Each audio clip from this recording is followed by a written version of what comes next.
Hello, New Wave of British Heavy Metal.com here. Today it is the 26th of February 2024.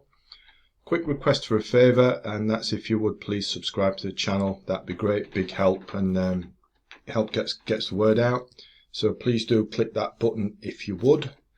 Today it's the excellent Tim Blake and a new box set that just got issued a couple of 3 days ago.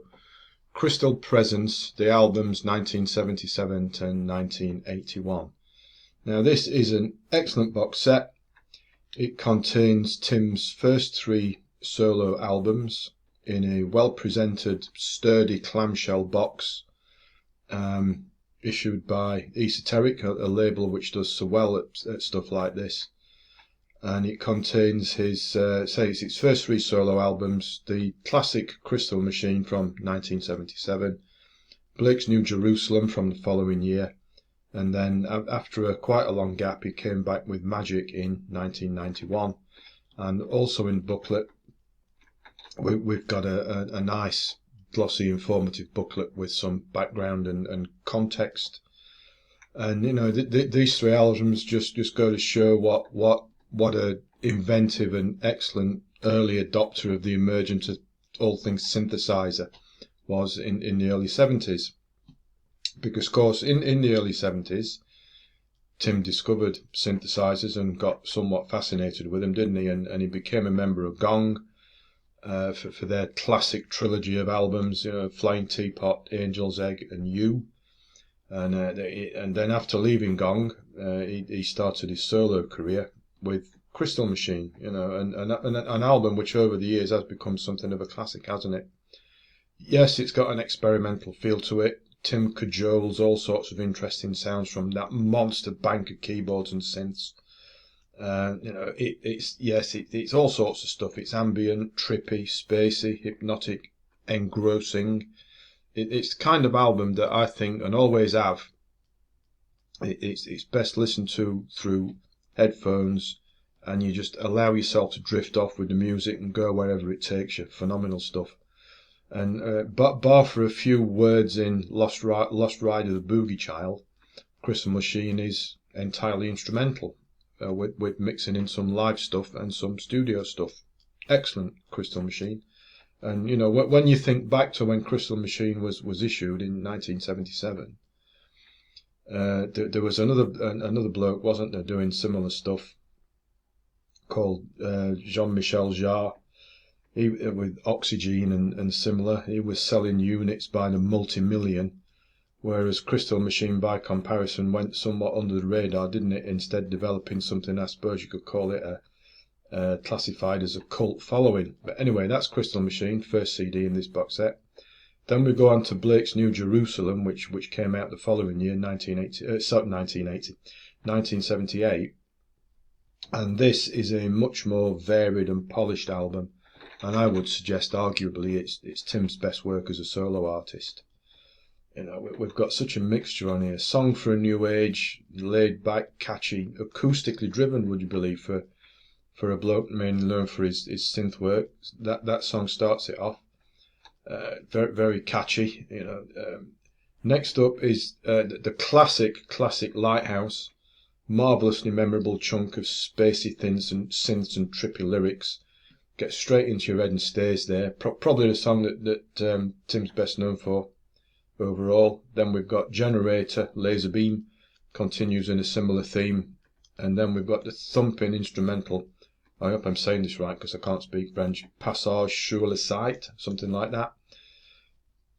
That's just monstrous. And then of course we've got the epic title track, which brings in some wording from the poem, of course, by William Blake, an engrossing 16 minutes or so of synth-driven progressive tour de force.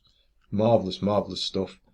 And of course, just quickly on William Blake's poem of the same name, if you're of a certain age, like I am, you might have some hazy memories of back around that time in the mid 70s, when I was a young lad at school anyway, in school assemblies being well, forced, I suppose. You went into school assembly with your little hymn book, didn't you? And you were forced to sing along with a hymn or two before you went to lessons.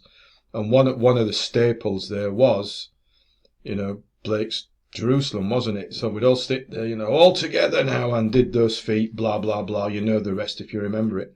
Anyway, back to the music. After New Jerusalem, Tim joined Hawkwind for a bit.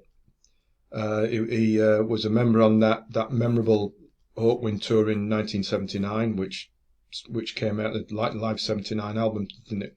And at that point, Tim performed Lighthouse in the set, and I still remember seeing him on that tour. Top stuff. But then, after he left Hawkwind, there'd be a long, long break till his next solo work. He kind of stepped away from the music biz for a while, then appeared out of nowhere in 1991 with Magick, which is the third CD in this box set. And Magick apparently was recorded over the course of a single evening. Now, to me, I've listened to this album a lot over the years, and it does have an uneven feel to it, which is probably given the recording circumstances.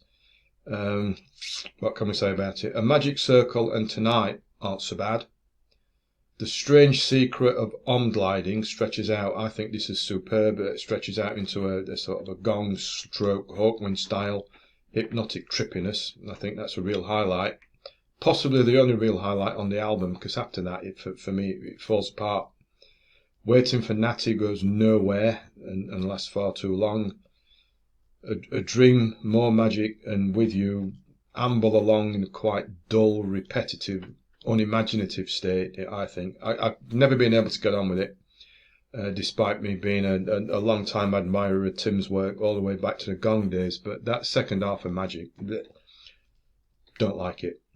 But overall, keeping it in context, whilst Magic is quite some way from that, Crystal Machine and Blake's New Jerusalem, slam dunk classics of this genre, aren't they?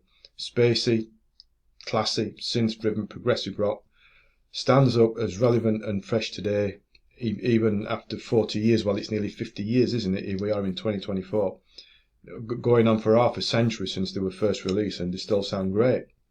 This box set, in my opinion, worth having for Crystal Machine and Blake's New Jerusalem on their own. Because as the saying goes, 2 out of 3 ain't bad, is it? And at time of writing, what am I talking about? At time of recording this, say 26th of February 2024, it's only been out for a few days, and currently you can pick it up on Amazon for around about 22 quid English, which I think is quite reasonable for what it is. And if you don't like the hard copy CDs and whatnot, there is a digital MP3 option or whatever the hell it is. Still don't understand it, and that's about 18 quid, I think.